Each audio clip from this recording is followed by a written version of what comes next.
War is apparently profitable. After just over 3 weeks in the theaters, Captain America Civil War has broken $1 billion at the global box office, joining the ranks of Iron Man 3 and both Avengers movies. Civil War is Disney's 10th film to hit $1 billion and is one of only 25 movies in history to do so. Not on that list is Batman v Superman: Dawn of Justice, a fact that has not gone unnoticed at Warner Bros. Pictures. In the fallout of the underperforming superhero team-up, the studio is looking to course correct. According to The Hollywood Reporter, future movies featuring DC characters will be made with the oversight of DC's Chief Content Officer, Geoff, who will pair with Warner Bros. VP John Berg to produce Warner Bros.' upcoming comic book movies. The executive change-up appears to be an attempt to make sure somebody in charge of making these movies is at least passingly familiar with the source material. Johns is a veteran comic book writer who has been the creative force behind the overall DC universe for the last several years and is currently in the process of totally not rebooting the universe again with the upcoming Rebirth storyline. He's also worked with the CW's Greg Berlanti in developing that network's increasingly numerous comic book adaptations. And speaking of the CW, this may have seemed obvious, but CW President Mark Pedowitz has confirmed that the network is preparing a 4-way crossover between its lineup of DC shows next season. With Supergirl moving to the CW, the network has effectively become a superhero hub, airing a different series 4 nights a week. And while it's still not entirely clear how Supergirl's move to the CW will affect the show's story, it does appear that Melissa Benoist won't be changing networks alone. Speaking with Variety, McCade Brooks, who plays Jimmy Olsen, indicated that he'll be making the move from LA to Vancouver as well. However, the network still seems to be working out how to handle Callista Flockhart. In other news, CBS has released the first trailer for their upcoming Star Trek series. Still no details about the series, except for confirmation that it'll feature a new crew, new villains, new heroes, and new worlds, which we all kind of expected.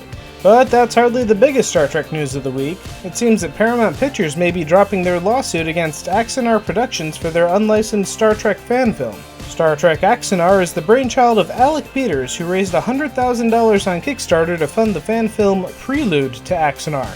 The fan film was used to promote interest in a full-length movie, and it worked. Jumping off the hype created by the first video, Peters created Axanar Productions and raised more than $500,000 to start up a professional-grade studio to create the movie. The fan film got a little too big for Paramount and CBS's comfort though, and they put their foot down on the studio last December, filing an injunction against Peters and Axanar Productions to stop the movie from infringing on their copyright. Paramount's defense, which included laying copyright claim to everything from pointy ears to yellow shirts to the Klingon language, incited a backlash among fans, one of whom was Justin Lin, who's directing the third film in the rebooted franchise. Last week, a judge denied a motion from Axanar Productions to dismiss the case, however it seems Axanar may still see the light of day after all. At an event to reveal the latest trailer for Star Trek Beyond, J.J. Abrams revealed that he and Lin pressured the studio to drop the lawsuit to foster a better relationship with the fanbase. According to Abrams, the lawsuit will be going away in the next few weeks, which should be the last hurdle for Axanar to continue production. But that's not the only copyright issue out there this week. Last week's episode of Family Guy featured a running bit around the characters playing various NES games. However, rather than capture footage themselves, the show lifted video off of YouTube. Specifically, in the case of the Double Dribble segment, a 2009 video belonging to YouTubers switched. To add insult to injury, not only did Fox use the video without asking, they then hit the YouTuber with a copyright takedown after running the episode through YouTube's Content ID. In other words, first Fox stole the video, then claimed it was theirs to have it taken from its original owner.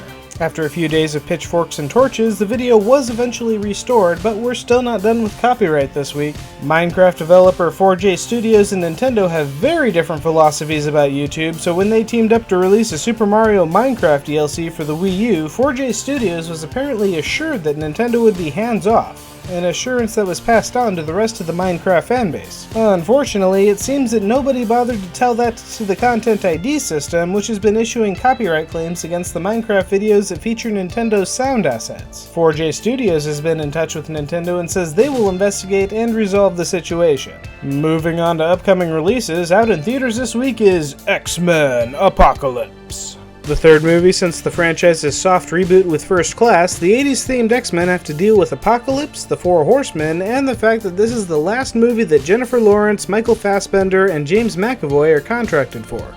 Also coming out is Alice Through the Looking Glass. Remember when the idea of a Tim Burton-directed Alice in Wonderland movie sounded like a good idea? And then we got one? Well, now we're getting a sequel not directed by Burton. Whether this is a good or bad thing is anybody's guess.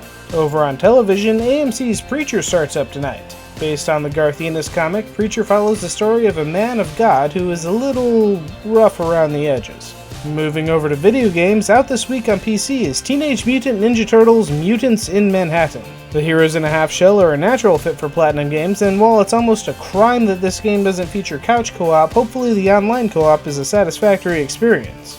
Next up is Lumo. Take control of this Black Mage-like character to navigate a series of old-fashioned puzzles and platforming challenges.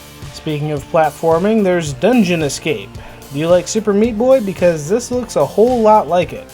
Pretty much exactly like it, just not as pretty. And then there's Hyper Bounce Blast, which brings rhythm mechanics to the twin-stick shooter genre. In a market that's already flooded with absurdly colorful twin-stick shooters, it's nice to see a game bring something new to the table. Of course, none of that matters because Overwatch comes out on Tuesday. Sweet, sweet Overwatch. The game will go live worldwide across PC, PS4, and Xbox One at 6 p.m. Central Standard Time on Tuesday, May 24th. And finally, let's do this and make it a regular thing. This week's CGBros video is Dust Buddies by Beth Tomaszek.